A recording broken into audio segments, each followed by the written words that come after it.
for a long, long time. A lot of old school music. And I've think about what the work I've put in, you know, and I couldn't have done any more. So whatever it will be is what my destiny is. So there's no stress of thinking about could I have done more, because I know every single time I do as best I can. I know your family support you a lot. How important is it to have them around when you're I don't have my dad in the change room or near me on the fight night. No. It's business, it's professional. My dad gets nervous like every dad would, my mum. They know when we go into fight, they've done all the work before, they put loads of work in, but me, my trainers, my training team, that's all I need around me. I don't like having a big entourage around me. We're there to do a job, we get the job done and we can celebrate after.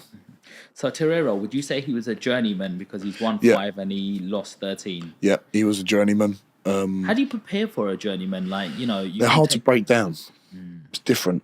It's different. You have to break them down a little bit in a different way. But a lot of fighters on their way up, they could have 8, 9, 10 fights fighting journeyman, you know.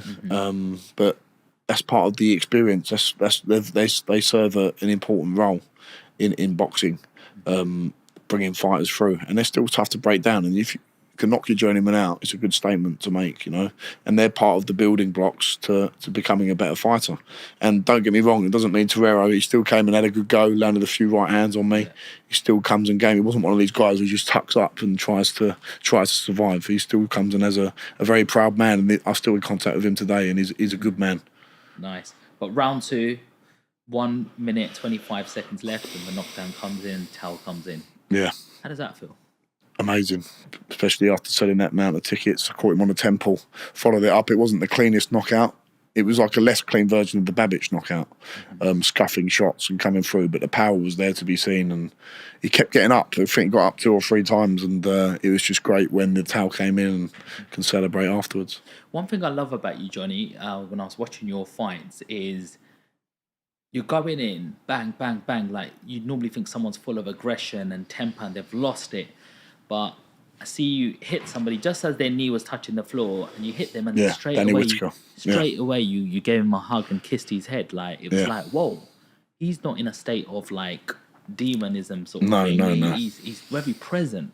I'm present in the moment, and it was an accident. It happens. I've seen other fighters do it. You're flying with your punches, and one comes in. But I just gave him a little acknowledge to say, look, I didn't mean that.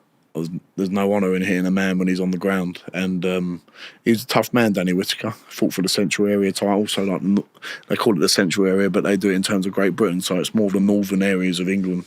Tough man, and as again, talk to him still to this day, and it's just in my nature to be like that. Obviously, you can switch it on and off, and that was a moment just to switch it off quickly and say, "You okay?" Where does that control come from? Confidence in your own ability and not having to prove anything to anyone.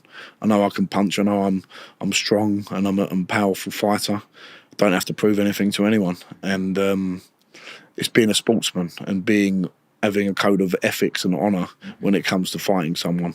It's a sport. You're not trying to kill the other man. Yeah. You're there to conduct yourself appropriately, and being a good sportsman comes before anything, winning or losing. You win magnanimously and you lose, and you're gracious in defeat as well. And I always try and conduct myself in that way. There'll be times when you're gutted and you want to do better, but you've always got to remember it's a sport and you've got to conduct yourself accordingly.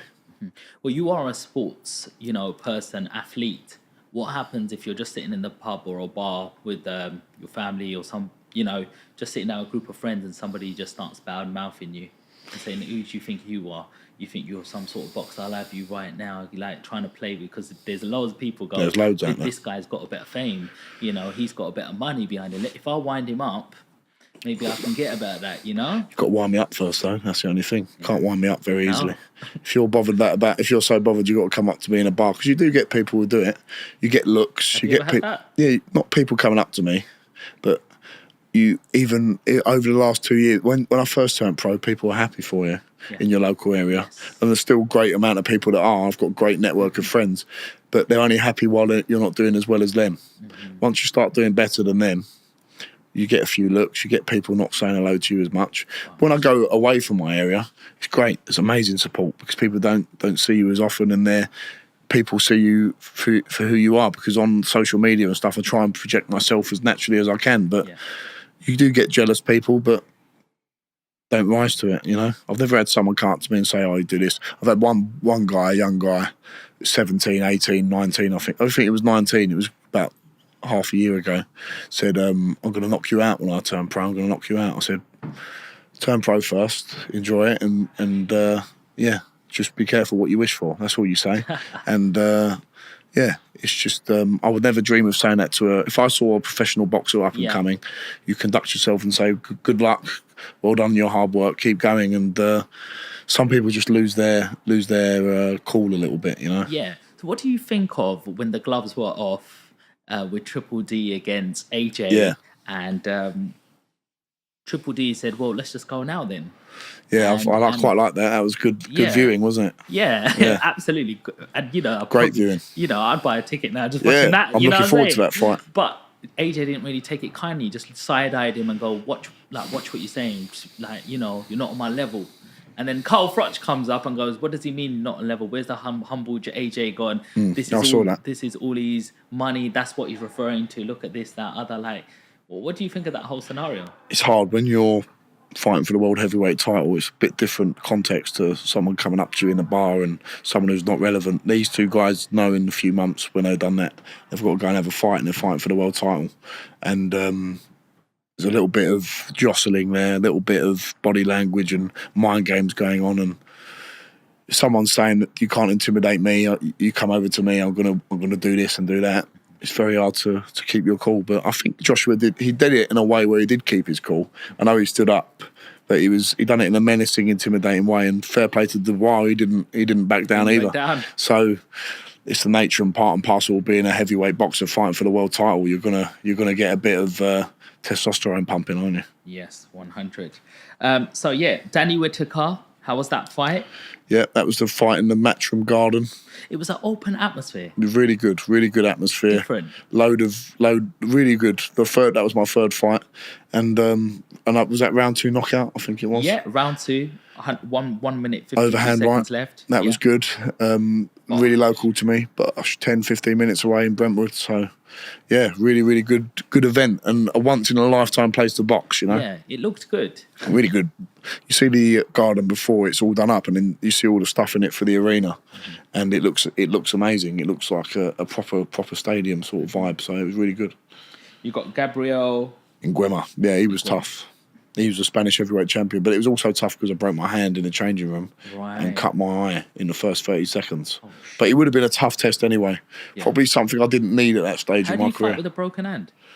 I was trying to land if you look at that fight back, I'm trying to wing the shots over the top. I couldn't really land on this knuckle. I splintered my metacarpal bone here. Okay. And it was an overuse injury. I really felt it before the fight, but I cracked it even more during the warm-up on the pads. So looking back now, I could have handled it better, jabbed a bit more, but obviously I spoke to you about feeling tense, feeling anxious, and that plays a big role. And probably a fight I didn't need at that stage of my career, being my 5th fight. Sold 2,500 tickets at Ali Pali. Someone like a Michael Rising or Torero would have been a good fit for that fight, but it's all experience in the bank. And looking back now, long term, it's put me in a better position because I've been in a situation of high pressure where things aren't going my way, you know. And I still won every round. I mean, that's six rounds, wasn't it? Yeah. You did on that one. That's one of your longest fights? Yeah, that was my second longest fight behind the Armstrong fight, which went 7 rounds. How important is it to get them rounds in? Obviously, you want to make a statement, and you've actually, come out, especially, the last fight, Babik, 36 seconds. Boy, I was watching that. 36. Just sitting there watching that. Bosh. Done him. And then when he come up, it was a funny dance, and it was like, it's all over, mate. Well, the ref done very well to stop that fight, but you need to get rounds under your belt. Yeah. But if you get them out of there, it's a bonus. But in long-term thinking, getting rounds under the belt is very, very important. And someone who I'm contracted to fight next, who we've organised with, is Rudenko, and he's proven at the top level to get rounds in. He fought Zili Zhang, couldn't stop him. Huey Fury couldn't stop him. Povetkin couldn't stop him. So some very, very big names. Are you looking to make a statement 24th of August? Well, the thing is now the 24th of August fight is off because Jack Catchell, the main event, has broke his ribs. Okay. So we're just in the process of reorganising that fight for in the next month or 2. Rudenko's not a joke. No, he's not a joke at all. 44 fights, 36 wins. My most experienced opponent so far. 22 knockouts. Yeah. You know, I only lost 7, and that's not a lot compared to how And the many people fights that he's had. lost to are the Huey Furies, Alexander Povetkin's, Jared Anderson, who's the hottest prospect in heavyweight boxing right now. So it would be I'm not so much looking to make a statement. I'm just looking to win. Winning is all that matters. And if I get 10 rounds under my belt fighting him, so be it. That's what I need.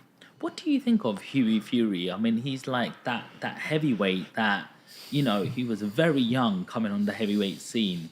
And then, you know, his dad, Pete Sals, you know, said that he had